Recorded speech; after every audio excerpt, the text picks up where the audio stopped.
2017 for response number 5D from the BC AP Calculus exam.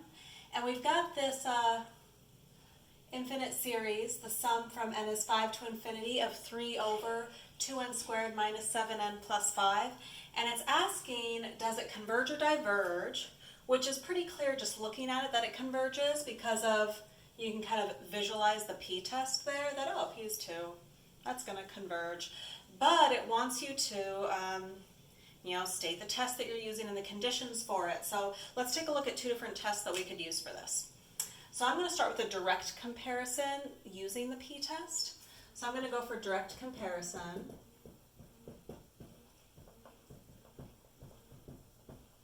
Because really the p-test tells me, if I think about like 1 over n squared, that's definitely going to converge, and that's what this is similar to. So instead of comparing to 1 over n squared, because I do need my, the thing I compare it to always be bigger.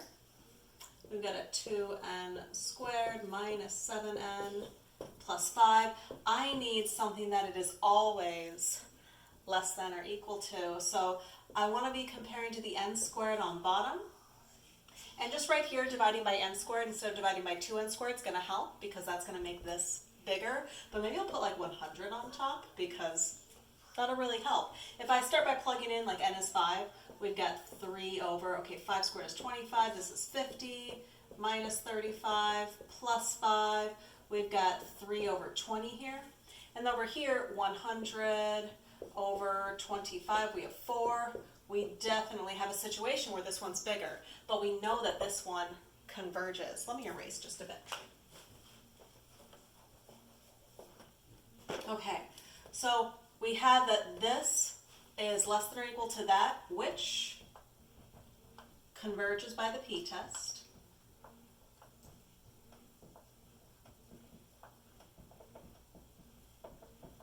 And I can say, therefore,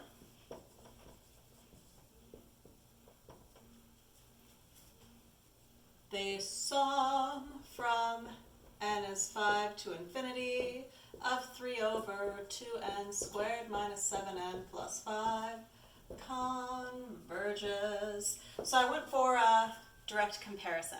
You could also use limit comparison on this one if you like that better, because you don't have to figure out, oh, what do I compare it to? Although with limit comparison, you do still have to figure out what's the other function that converges to use in the limit. So let's look at limit comparison. I'm going to look at the sum from n is 5 to infinity of 1 over n squared converges by the p-test again. And that p-test comes from the integral test. If you were to do the integral from 5 to infinity of 1 over n squared, that integral would converge, and so the integral test tells us that this series then converges. So p-test really, if you're ever wondering, oh, does this work with the p-test? Just do the integral test because the p-test comes from that integral test. Okay, so limit comparison. I'm going to take the limit as n approaches infinity, and I'm going to look at the two series and divide them. And then I want to get something that is like finite and positive, because since this converges, that'll mean that that also converges. Okay, so we have the 3 over 2n squared minus 7n plus 5. And if I'm going to divide by this, I can instead multiply by the reciprocal. Feeling good. Okay, so this limit is 3/2, but let's L'Hopital that because, L'Hopi is fun. Let's L'Hopi that. If I take the derivative of the top, I'm going to get 6n. Derivative of the bottom, I'm going to get 4n minus 7. We're doing the limit as n approaches infinity.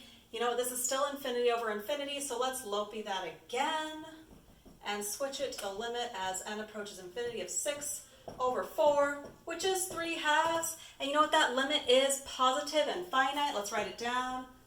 Positive and finite.